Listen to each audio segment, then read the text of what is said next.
The notification came at 11:47 on a Tuesday night, and I almost didn't see it. I was already in bed, half asleep. My phone face down on the nightstand the way I'd been trying to keep it lately. Boundaries. My therapist had said. Small ones first. Start with the phone. I'd been trying. I really had. But old habits are stubborn things. And I reached for it the way I always did automatically. The way you reach for a glass of water in the dark even when you're not that thirsty. The screen lit up. A notification from the family group chat. My brother had changed the group name. It used to be called Family Love. My mother had named it that 3 years ago when she finally got a smartphone and discovered group texting like it was a miracle of modern science. Now it said, moving forward, real family only. I stared at that for a long moment. Then I scrolled up. I wish I hadn't. My name is Maya. I'm 31 years old. I work as a senior graphic designer at a mid-size marketing firm in Charlotte, North Carolina. I make decent money. Not extraordinary money, but enough. Enough to pay my own rent, keep my car running, put a little away each month. Enough, as it turned out, to quietly hold an entire family together for years without any of them fully understanding how much of it ran through my hands. That's the part I didn't understand about myself until recently. I wasn't just helping. I was the infrastructure. I was the thing underneath everything else that nobody thinks about until it stops working. My mother has 4 children. I'm the second oldest. My sister Diane is 34, lives 40 minutes away in a house her husband's parents bought them, and has never once been asked to split a bill at a family dinner, because everyone just assumes she's stretched thin. She has 2 kids, a minivan, and our mother's complete and unconditional adoration. My brother Derek is 27, works part-time at a sporting goods store, and has been working on his music career for 6 years in the way that means he hasn't released anything but still needs you to believe in him very seriously. My younger sister Becca is 23, just finished community college, and is currently living at home while she figures things out. I was the one who figured things out. At 22, right out of college, I got a real job. And somehow, quietly, that became everyone else's plan too. It didn't start dramatically. It never does. It started with a phone call from my mother when I'd been working for about 8 months. Her car needed a repair, just over $600. And she was short. She'd pay me back by the end of the month, she promised. She said it the way people say things they mean in the moment, and I believed her the way you do when you're still young enough to think sincerity and follow-through are the same thing. She didn't pay me back. Not that time, not the time after. Not any of the times after that. And I stopped mentioning it because mentioning it made me selfish, made me cold, made me the kind of daughter who puts money above family. My mother had a talent for that framing. She could take any act of withholding, even the withholding of something that was rightfully mine, and turn it into a character flaw on my end. So I stopped keeping track. Which is, I know now, exactly what she needed me to do. Over the next several years, I covered the difference on my parents' rent 3 times when my father's hours got cut. I paid the deposit on Derek's first apartment, co-signed his car loan when his credit score made lenders laugh, and quietly absorbed the bill when he stopped making payments for 4 months and called me crying at 2 in the morning. I contributed $4,200 toward Diane's wedding, not as a bridesmaid gift, just as a contribution. Because my mother said it would be so meaningful if we all came together. Diane's mother-in-law paid for the venue. I paid for the caterer's down payment. Diane thanked me in a card that said, "Couldn't have done it without you, sis," with a little drawing of a heart. I was not the maid of honor. That was our cousin Renee, who Diane had been closer to in high school. I was a bridesmaid. I bought my own dress. I want to be careful here, because I'm not telling this story to make myself sound like a martyr. I made choices. Every one of those payments, I chose to make. Nobody held a gun to my head. But there is a difference between choosing freely and choosing because the alternative, saying no, holding a line, existing as a person with limits, had been so thoroughly framed as cruelty that it no longer felt like a real option. My family didn't ask for help. They announced needs. There's a difference. Asking leaves room for no. Announcing just leaves you standing there, deciding whether you're a good person or a bad one. I was always trying to be a good person. The thing that broke it open. The thing I keep coming back to was Derek's wedding. He'd been with his girlfriend Priya for 3 years. Nice girl. Quiet, a little guarded around our family, which in retrospect was very smart of her. They got engaged last October, and immediately the planning machine started up, and somehow I still don't fully understand how this happened. I ended up at the center of it. It started because Derek asked me to help him find a venue. "Just look around," he said. "You're good at that stuff." So I spent 2 weekends visiting event spaces, comparing packages, making spreadsheets. I found a beautiful restored farmhouse venue about 30 minutes outside of Charlotte. Saturdays in June were $4,800 for the full space. Derek said that sounded perfect. My mother said it sounded perfect. Everyone agreed it was perfect. No one mentioned who would pay the deposit. The venue required 40% upfront to hold the date, $1,920. Derek said he'd have it by the end of the month. End of the month came. He had $300 and a very long explanation involving a transmission problem with the car I'd co-signed for. My mother called me and said, "Maya, the date is going to be taken. You know how these places go. If you could just front it and Derek will get it back to you." I fronted it. I told myself it was a loan. I started a note in my phone. I added it to a column I'd been keeping for years. Not because I planned to collect, but because I needed somewhere to put the numbers so I didn't feel like I was going insane. The column was $23,400 long. After the deposit, there were vendors. My mother kept looping me in. "Maya is so organized. Maya has such good taste. Derek, just run it by Maya." I became, without any conversation about it, the de facto wedding planner for a wedding I was not in the wedding party of. I booked the photographer $2,200, half up front, my credit card. I coordinated with the florist. I made the seating chart in Canva at 11 o'clock on a weeknight while eating cereal over my kitchen sink. Priya's family was paying for the rehearsal dinner. Our mother was paying for the cake and the dress alterations. I was, apparently, paying for everything else and being thanked with the words, "You're so good at this," as if competence was its own form of compensation. I want to tell you there was a single moment I snapped. There wasn't. There were 100 small ones that I swallowed back down, each one leaving a little residue, until I was so full of swallowed moments that I couldn't taste anything anymore. The one that finally stayed down wrong was a Sunday dinner in February. I'd driven over after a full week of work, brought a pan of baked ziti, sat down at the table. Derek and Priya were there. Diane and her husband. Becca.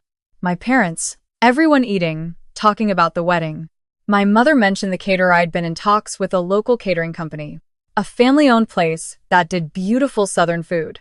And she said she'd gone ahead and changed the tasting appointment I'd scheduled because the new time worked better for her. She hadn't asked me. She'd just rescheduled an appointment I'd made, for a vendor I'd found, for a wedding I was paying for. I said, carefully, "Mom, it would have been nice if you'd checked with me first." I had to rearrange my work schedule for that time slot. The table went quiet in a specific way. The way it always went quiet when I said anything that could be interpreted as complaint. My mother looked at me. She said, "I didn't realize it was such a burden for you to help your brother." Diane looked at her plate. Derek looked at the window. Becca took a long drink of water. My father said nothing, which was his contribution to most things. I said, "That's not what I said." My mother said, "You know, Maya, not everything has to be about you." I drove home that night with the windows down even though it was 40 degrees. I sat in my parking lot for 20 minutes. I went inside. I opened my laptop and I looked at my bank account for a long time. I looked at the note in my phone. I looked at the vendor contracts I'd signed, the deposit receipts, the confirmation emails. And I thought I could stop. The thought was so quiet it almost didn't register. I'd had versions of it before, but they'd always been attached to guilt, to the image of my mother's face, to the sound of Derek's voice when he was stressed, to the idea of myself as the person who abandoned her family when they needed her. This time, the thought came clean. No image attached to it. Just the thought, bare and honest. I could stop. I didn't do anything that night. I made tea. I went to bed. I stared at the ceiling until about 2 in the morning, and then I slept better than I had in months. The group chat message came 6 weeks later. In the time between, I had started doing a thing my therapist called observing without engaging. I went to family events. I smiled. I did not offer to pay for things. I did not volunteer to coordinate things. I waited to be asked. I was not asked because they had always gotten me to arrive there first, and I had always arrived there first, and they had no script for what to do when I stood still and waited. The wedding planning slowed. Derek texted me twice asking about the caterer. I responded that I'd forward him the contact information, which I did, and that he should follow up directly. He said, "Can't you just handle it?" I said, "I think it'll be good for you to be involved in your own wedding, honestly." He sent back a thumbs up emoji. I could feel the irritation in it. My mother called on a Thursday evening. She said she was worried the wedding planning was falling behind. I said I thought Derek and Priya should take point on it since it was their wedding. She said, "Maya, you know Derek isn't good at these things." I said, "He'll learn." Long pause. She said, "I don't know what's gotten into you lately." I said, "I'm just trying to give Derek and Priya space to make their own decisions." She said she hoped I wasn't becoming one of those people who makes everything difficult. I said I loved her and I'd talk to her soon. I put the phone down. My hands were completely steady. That surprised me. Then came the Tuesday night. The notification. The group chat renamed Moving Forward Real Family Only. I scrolled up and read. Derek had written, "Just want to say as we get closer to the wedding, me and Priya have decided we want the day surrounded by people who are genuinely supportive. Not people who make things hard or act like helping family is some big sacrifice. We know who those people are." My mother had responded. "Well," said baby, "family means showing up. Not everyone understands that. Diane, love you Derek. So excited for your day. Becca, same. My father. Then my mother again. Some people in this family only care about themselves. They won't be missed." Then Derek, at Maya, "Consider yourself removed from the wedding. We don't need that energy. Move on." Then, and this is the part that took my breath for a moment, my mother added, "This family was moving forward long before you decided you were too good for us. We'll be fine. Better, actually." I read it twice.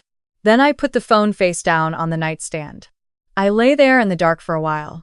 I thought about what I was feeling, the way my therapist had taught me to do. I was looking for devastation, for the specific collapse that usually came when my family made me feel small. I waited for it. What I felt instead was something closer to clarity. They had told me I was out. They had said it plainly, in writing. In a group chat they'd renamed to make the point. They had removed me. They had decided. I have never in my life been someone who argues with a decision that's already been made. So, I didn't argue. I got up the next morning, made coffee, stood at my kitchen window while it brewed and watched the street below, the way the early light came sideways through the buildings. It was a Wednesday. I had a 9 a.m. call with a client. I was going to be okay. After my morning call, I opened my laptop. The first thing I did was pull up the contract for the wedding venue. My name, my credit card for the deposit. I called the farmhouse and spoke with a very pleasant woman named Donna and explained that due to a change in circumstances, the booking party would need to update the contract to reflect the actual hosts of the event, and that I would be withdrawing as the financial contact and deposit holder. Donna said she understood, that they'd need the new party to contact them within 5 business days to maintain the reservation, and that my deposit would be returned to my card within 7 to 10 business days. $1,920. Back to me. I then emailed the photographer, whose contract I'd signed. Professional, courteous. I explained that I was no longer coordinating this event and that the family would be reaching out directly to transfer the agreement. I copied Derek's email address as a courtesy. I noted that the deposit I'd placed was refundable per the contract's 90-day cancellation window, which we were still within. $1,100. Back to me. I called my bank. The joint account, the one I'd set up years ago to make it easier to transfer money to my parents when they needed it. I'd been meaning to close it for a while. I'd been meaning to do a lot of things for a while. The banker was helpful. The account had $340 in it, which was entirely my money from a transfer I'd made last month. I moved it back to my personal account and initiated the closure. Then I opened the document where I'd been tracking Derek's car loan. I was the cosigner. I called the lender. I explained that I needed to understand my options around removing myself as a cosigner, that circumstances had changed, and I was no longer in a position to maintain that liability. The representative explained the process. Derek would need to refinance in his own name, or I could formally request removal, which would trigger a review. I said I would like to initiate that process. She sent me a form. I filled out the form at my kitchen table with a cup of coffee that had gone slightly cold, and I felt very calm, and I sent it. I did not send anyone a message. I did not call my mother. I did not reply to the group chat. I went back to work. I had a logo revision due by end of day, and I wanted to get it right. I found out later, from Becca, who texted me privately 2 days later, the only one who did that, the venue had called Derek the next morning asking for updated payment information. That when Derek called my mother, she called the venue back and was told the reservation would be released in 5 days if no one came forward. That Derek called Priya's parents, who said, respectfully, that this was not their budget to absorb. That my mother then called me 14 times between 8 a.m. and noon, a fact I discovered when I came out of a client meeting and looked at my phone. I sat in my car, in the parking garage, and counted them. 14 calls. 3 voicemails. 2 texts from Derek. 1 from Diane that said, Maya, call mom please, this is ridiculous. 1 from my mother that said, I hope you're proud of yourself. I sat there for a long moment. A car pulled into the spot next to mine, a woman about my age, wrestling a reusable grocery bag out of her back seat. She dropped an apple, and it rolled under her car, and she laughed. Just laughed at it, and retrieved it, and went on her way. I listened to the voicemails. My mother's voice. Tightly controlled at first, then less so. The first one was about the venue. She was confused, she said. There seemed to be some kind of mix-up. Could I call her back to sort it out? The second was about 24 hours later. Her voice had changed. She said she knew what I was doing.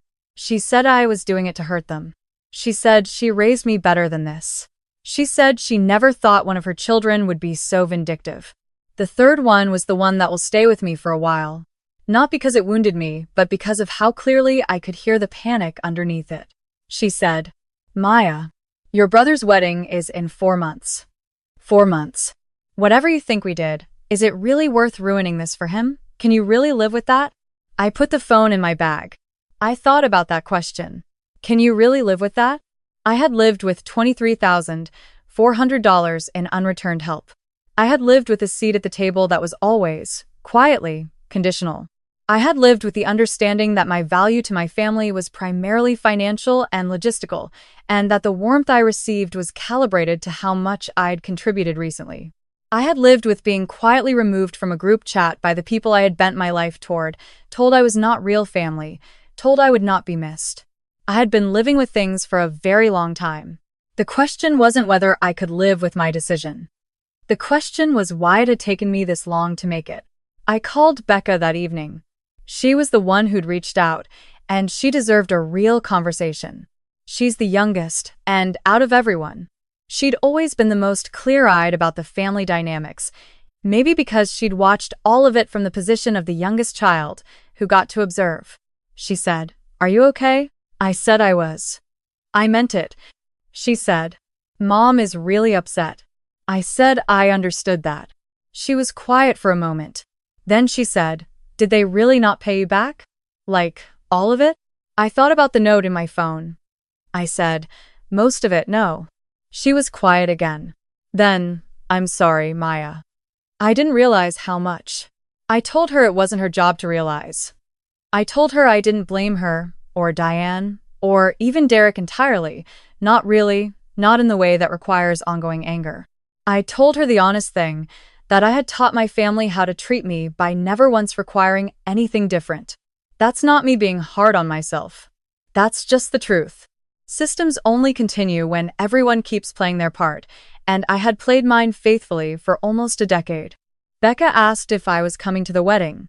I said I hadn't been invited. She said, I'm inviting you. I said, That's sweet, Beck. Let's see how things are by then. After we hung up, I made dinner. Nothing special: pasta, jarred sauce, a salad I was too tired to really assemble properly. I ate at my kitchen table, which is something I'd gotten out of the habit of doing. I'd been eating on the couch or standing over the counter, always half occupied, always waiting for the next thing to manage.